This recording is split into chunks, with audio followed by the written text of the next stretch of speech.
What's up, guys? Forgive my framing while I get all set up. It's just me riding solo here.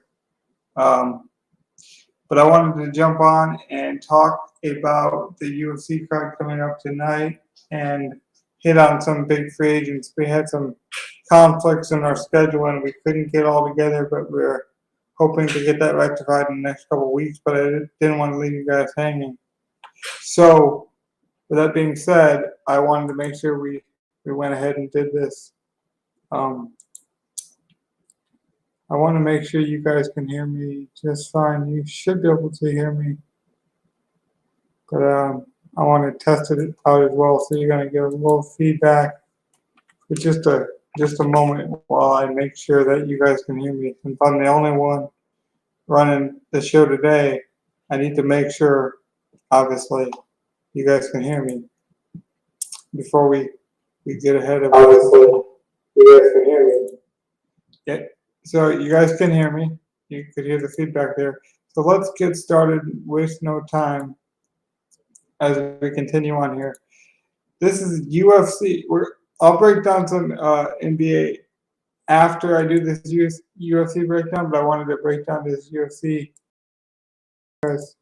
because it is fantastic, and I really think we're in for quite a show tonight. So let me do that now. First, let's start with Hall against. Let's go in DraftKings order. Let's go. I would stay away from this fight. I think it could be a fun fight. I think that nickname, by the way, Uriah Hall. I think some people should have just stuck with their name. I think the nickname thing was kind of cool and special for certain fighters. It was like a graduation period, like you had reached a certain level on the mountaintop, and therefore you got a nickname or you got a cool memento from a moment, a style bender, because he was so stylish, for example, to bring up Adesanya. But I don't. When I think of Uriah Hall, I don't think of prime time. I will say he has 18 and 10. He only averages 61 DraftKings points, which means he's going to go out there and literally try to knock the guy's head off. And after that, I think that's all he's got. Being a heavier guy, those guys usually age slower than the featherweights, a Johnson, some of these guys. But we're seeing the end of Uriah Hall's ascension, and I think it would be fun to see like a knockout, kind of like a renaissance moment from Hall, but I don't expect a lot. He is cheap on DraftKings, so if you're looking for a salary relief, he's fighting a young prospect, Andre, who's 22 and 4. They obviously want him to kind of expel this task, this gatekeeper, and Uriah Hall, and continue on, his ascension. He is a submission specialist, as you can see from all of his wins. Sub. So he's got a lot of comparisons to a young Damian Maia. So it'll be interesting. Like I say, style makes fights, and you got the old grizzled veteran who's used to, the Thor type hammers against Anthony Munoz, who's known more for his submission game and kind of a Brazilian kind of what would you say, like a Machida maybe on the feet, possibly. But I mean, he's more known for his wrestling. He does score well, I will say. DraftKings wise, he has scored very well. But this is obviously a bigger stage. I don't know if I would say it's a bigger opponent for him, but it's definitely a bigger stage than he's ever been on. International Fight Week means something. If you guys don't know, it's kind of the Mecca or the Super Bowl for the UFC fighters. It's kind of their WrestleMania moment or their Super Bowl. So it's a big step up for the kid. We'll see if he answers. Our first female fight is Jessica I, the veteran, very similar to Uriah Hall, where she has shown flashes of that veteran presence, and she's always willing to step up and literally, risk everything, step into the evil, as she once called it. She's willing to step into the evil and face it eye to eye. Again, bad puns. The UFC is known for bad puns. I don't know what it is, but sometimes they can get cringy. We're going to talk about that a little bit later with Strickland as we continue through the card. But Jessica I, a lot like Uriah Hall, has a similar record of 15-10. Doesn't score particularly well on DraftKings, only averages 44 points. You kind of know what to expect from her. In all honesty, this kind of reminds me of the PFL card we saw with Harrison, where it's like you need someone to step up, and so we're just going to call a well-known veteran and hope she answers. And Jessica answered, and she'll be hoping to ring the bell, but I don't expect her to beat Macy Barber, who's obviously the clear favorite here, and one of my personal favorites, but I'll try to keep my personal bias out of here. It is Macy Barber, who says that she is the future. That's always kind of been her moniker, but right now she's been the present. She's coming off of 2 wins, and De La Rosa's win was really impressive. She literally wrapped her legs around her like an anaconda and just like drug her into the swampy waters, and it was really impressive. I'm telling you, these wrestlers on DraftKings score really well. We saw it with Andrews, and now we see it with Macy Barber, who averages 72. She should be able to have her way with the scarred up veteran of Jessica I, but you see it with the tacticians sometimes. It's almost like that Michael Bisping thing where they come in like late notice, you don't expect much from them late in their career, and maybe they shock the world. But I think Macy Barber will make quick work of Jessica I tonight. I think she's well worth the prize fighter that she is, and I think she's well worth the odds that she is on DraftKings. I think she's a plus 300 or minus 300 at this point. So the bookmakers are high on Macy Barber tonight, and so am I. So this fight is interesting. It's Jessica Rose Clark, and she is 11-7, and she has kind of a mixed bag of tricks. And again, some of these women have really extended. We see Macy Barber, and we see some of these other people, and the Ronda Rouseys, and even Gina Carano to some extent, like made women's MMA popular, and the Lioness, and some of these big Valentina Shevchenko, and some of these bigger names. And then there's just other people that they're tough, but they're probably never going to be like huge names. Clark has always been like a tough fight. She's always been like a tough ass. Like if you're fighting her, you're going to get a tough fighter. But at this point, I don't think her rocket ship's going up. And I don't know if she does anything particularly great. She doesn't do anything bad. Now, her opponent, on the other hand, even has a worse record, but is so one-dimensional. I promise you, if she wins this fight, it will be by armbar. I think all 9 of her wins so far in the UFC have all been by armbar or some sort of submission victory. In fact, according to DraftKings, she doesn't have a win in the UFC, so maybe that was a Contender Series or PFL that I had seen her fight. But she would make Ronda Rousey look like a really good striker. She might have a better armbar at this point than Ronda, though. She has like she is the quintessential version of you know exactly what she's gonna do. She's gonna try to take you down. She's gonna go for your arm.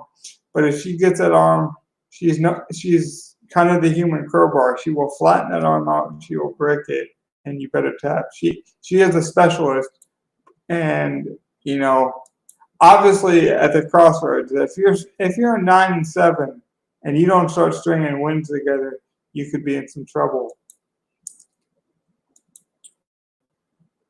Let's look at Adesanya, who is the main event card, against Jerry Cannonier. Stylebender has the name. I think he was anointed maybe better than he was, earlier than he was, quicker than he was, because he had the cool name. He spoke good. He was liked. He was like a good blend of like sweet but sour. Like he could trash talk, but he wasn't like a garbage trash talker. He wasn't trying to like hurt your family, pillage your village, that kind of trash talk.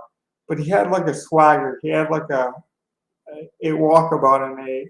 He kind of, you know, he had this like cool vibe about him, you know. And I think it resonated with a lot of younger people and a lot of like, not even young people, just like people on the fringe, you know, misunderstood people. And I think Adesanya is a lot of misunderstood. I think everyone knows how talented he is. I don't think, because unfairly to him, a lot of the Anderson Silva comparisons came. And I think that brought on some pressure for him to move up and to do things, you know, to try to like live not within his means sometimes. And like he lost to Bohovich, which obviously Bohovich has proven to be very tough. You saw his last fight with why am I forgetting the old man's name? Trains with Chuck Liddell. This is why I need partners. But yeah, so we saw him lose to, but he was taking a step up. To get back to Izzy, he was taking a step up in weight class, and he was moving up, and it was his first time, and he felt invincible. I think he's like rededicated himself, and not just saying like, "Oh, I'm back. I'm the monkey paw. I got it all. I'm the style bender. I'm the Star Wars freak."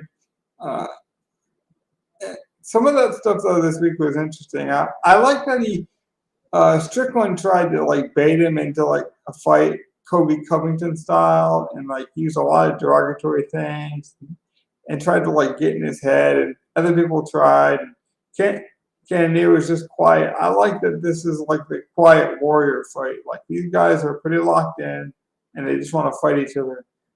And by the way, Strickland bringing up Adesanya's porn habits to try to like get in his head, and Stylebender owning it and actually calling out like it's called Tenai and it's Japanese porn, and like owning up to it and like, yeah, I enjoy it, and like it's a creative release form. Literally, like we can be adults about this. Like if you're doing everything legally, and like let's not paint it like it's a crime. It's not.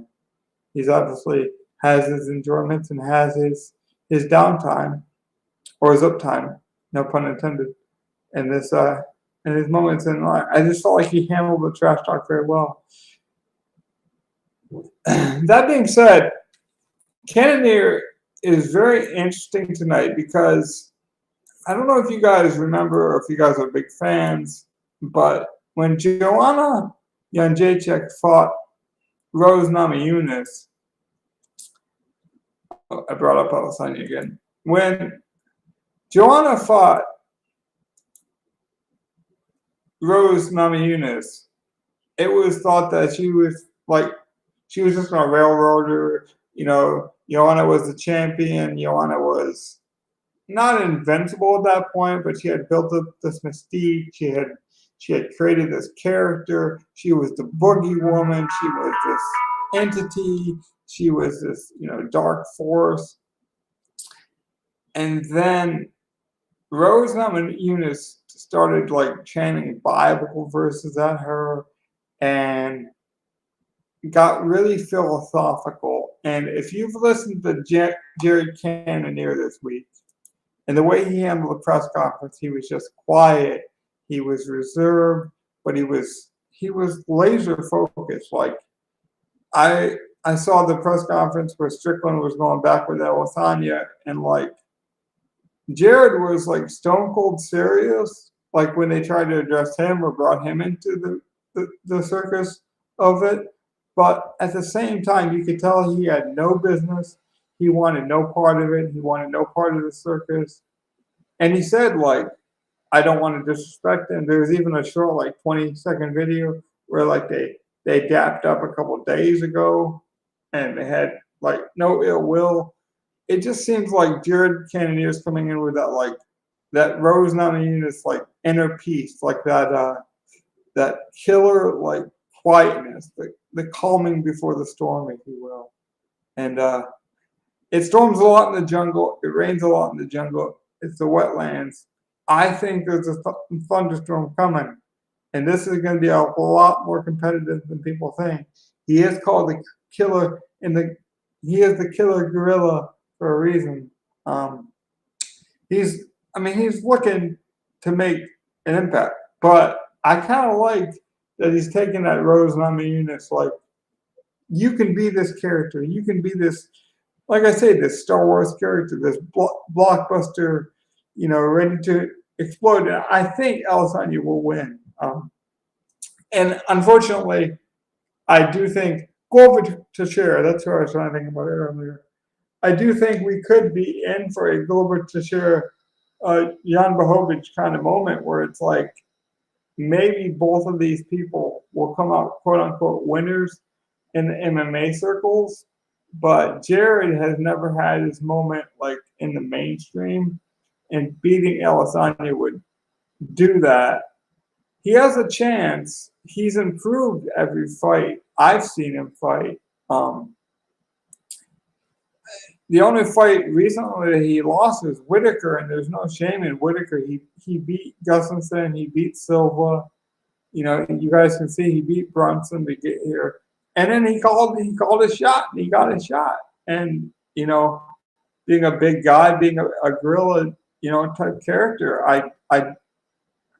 people say you got a puncher's chance, but these guys got more than a puncher's chance. This is not the minor leagues. This is the major league.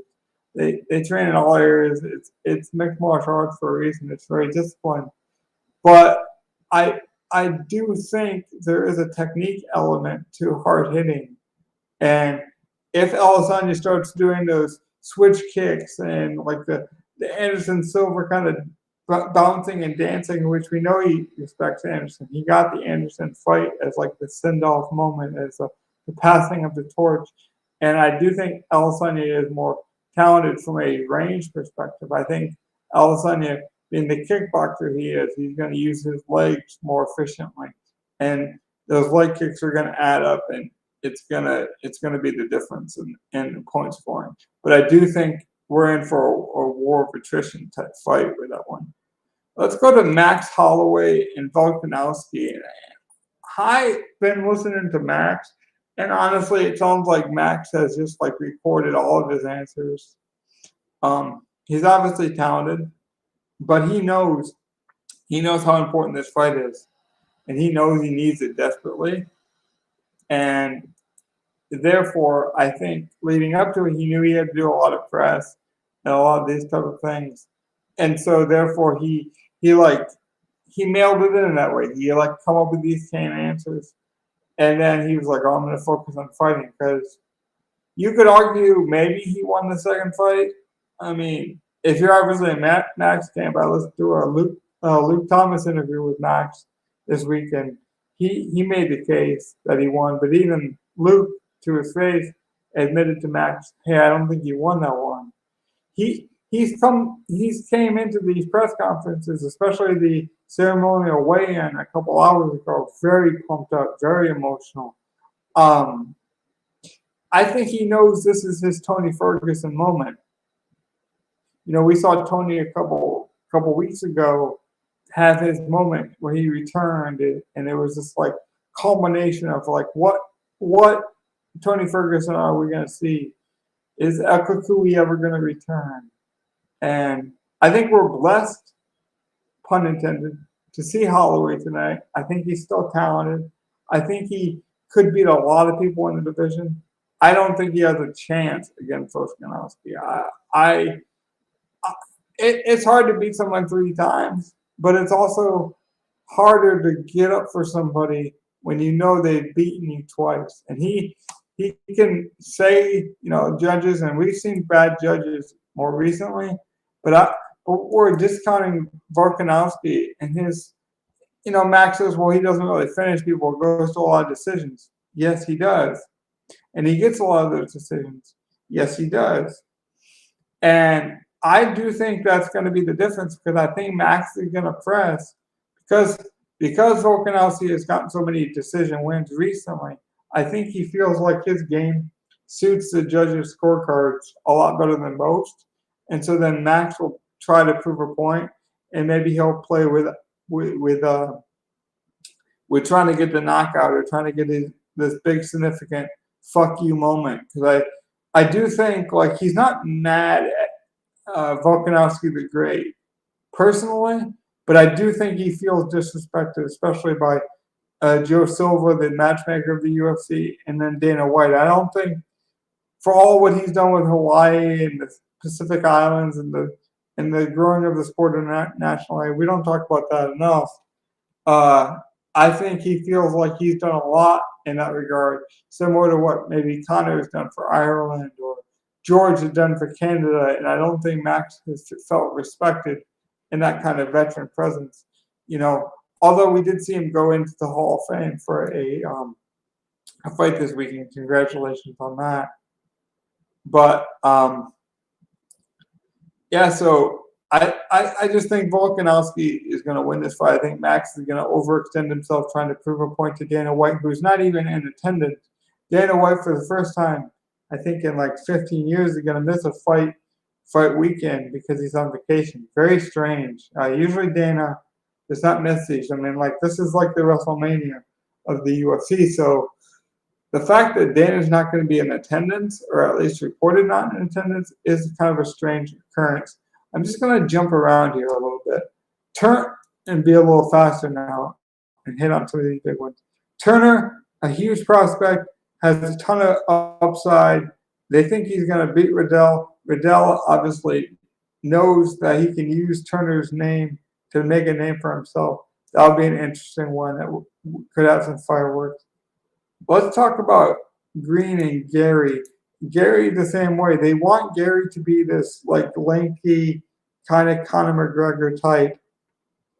I got to go back and get rid of this other fight so you can see. But they want Gary to be this like Conor McGregor Irishman, basically the future of Ireland, like the amateur version of Conor McGregor. He's 9-0.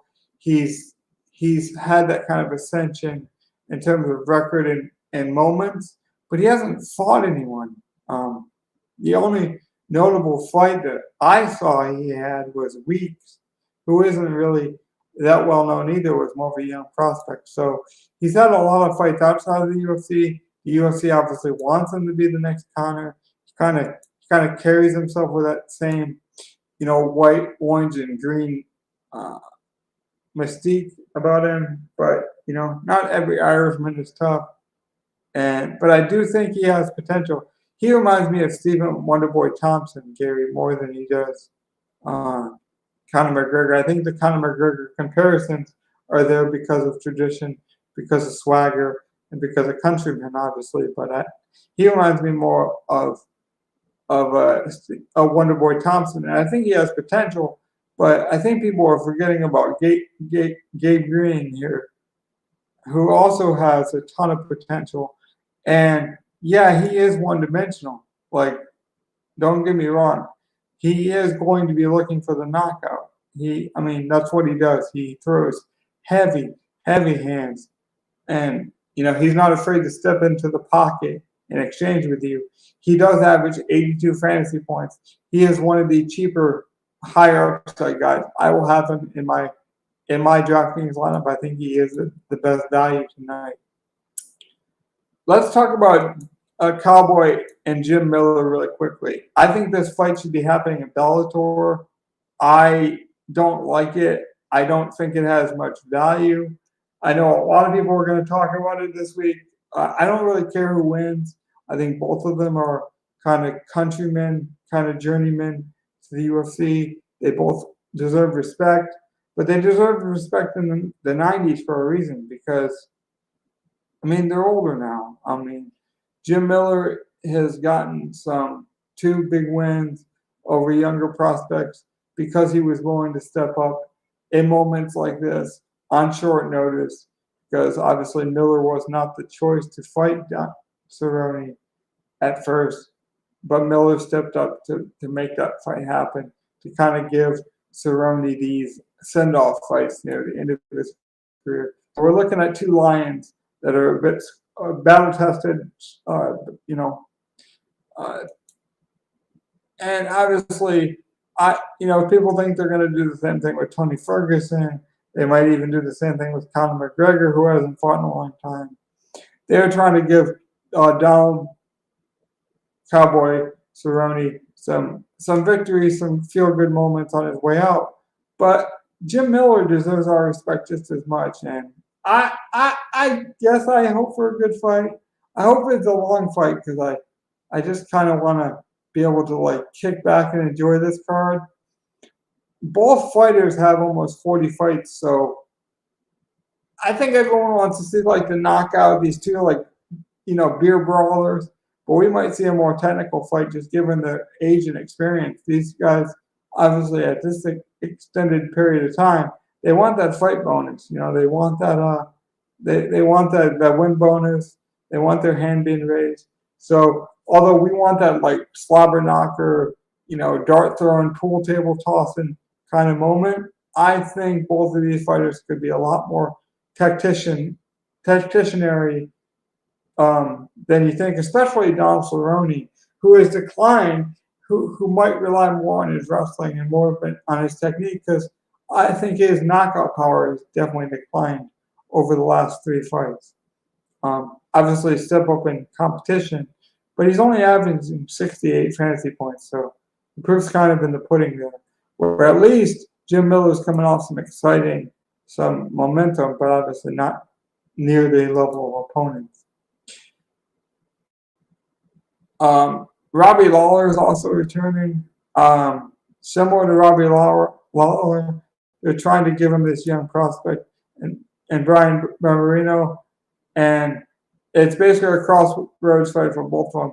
If Barberino could string together the Robbie win, propel that notoriety and that kind of visualization of, you knocked out a legend or a potential Hall of Famer, and you can turn those 17 wins into 25. You go from 25 wins, 8 losses. That's different than 17 and 8. So he's kind of at that crossroads where it's if he doesn't start winning some of these fights, he could be on his way out. I think he fought Mike Brown, the veteran, and then Weeks, obviously, also young prospects who end up losing more recently to some of these other younger prospects. But every time he kind of took a step up, he's had a lot of fights in the UFC, and every time he kind of took a step up in competition is when you saw him lose. Now, he lost to guys like Covington and things like that, so there's no shame in some of those losses. But it'll be interesting. He looks the part. He looks like the Viking, but at the same time, Robbie Lawler to me is ripe for the picking. He's too expensive on DraftKings. He averages less fantasy points than Donald Cerrone, and it's $2,000 more. He's 29-15. I think he's near the end of his career, coming off a win, sure, but he had 5 or 6 losses prior to that. And then I don't see it. I think this is this is the early shower night for Robbie Lawler. I could see this being a quick knockout. I don't want to disrespect the legend, so I'm going to move on quickly. I think that's all I really wanted to hit on. The Pulisic is an interesting prospect. I still think he's gonna walk through his opponent. I think similar to Gary, they want him to walk through his opponent. So if he doesn't, it will be bad because Brad Torres is 19-7, similar to Arenas. He's kind of at the moment where it's like, okay, if you don't start winning in the UFC here, you're going to be on your way to Bellator. At least he's coming off with 2 wins, but they're both decision wins, and a lot of times decision wins can go either way. He's averaging some of the worst DraftKings numbers, by the way, on this slate. He only averages 54 fantasy points, so not a very exciting fighter at all. He's just going to go in there and stay at range and try not to get hit. And, it might win fights, but it doesn't usually score on DraftKings. That's kind of why I say that one to the last.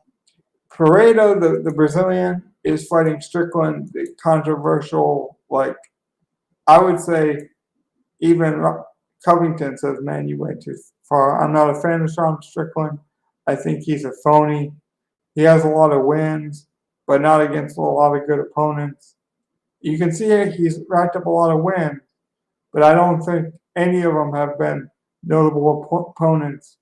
I can't wait to see this guy lose to somebody good, and it might just be Pereira, who I think is a fantastic, well-rounded fighter who hasn't had a lot of experience in the UFC. You see he's only had 2 fights, but you got to watch out for those Brazilians. They know how to wrestle. I think we could easily see a choke-out moment here.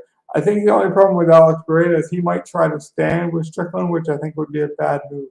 If I was Pereira, get him to the ground, do what you do best, get him out of there. Again, a wrestler who's averaged a lot of good fantasy points. You could stack these Brazilian guys for DraftKings purposes and do very well tonight, I do believe, based on their averages.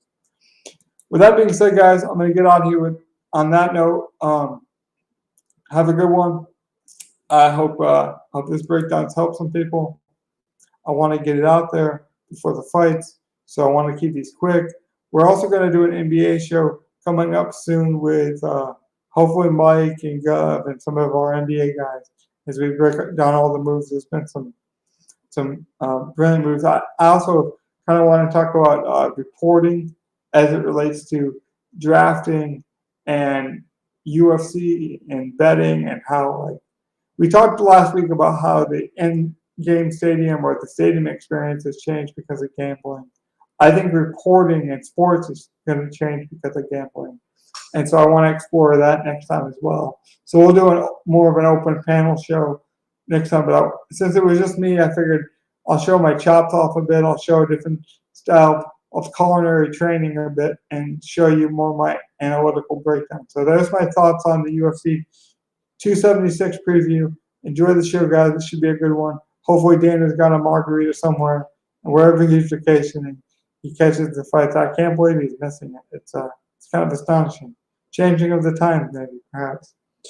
But I want to say congratulations to Daniel Cormier and all the Hall of Famers and Khabib Nurmagomedov, who I will be doing I plan to do a midweek breakdown of the Hall of Fame speeches. So I don't think a lot of people will, and I think the speeches were fantastic. I've always said that I think the UFC fighters are very articulate in a way that a lot of people don't give them credit for.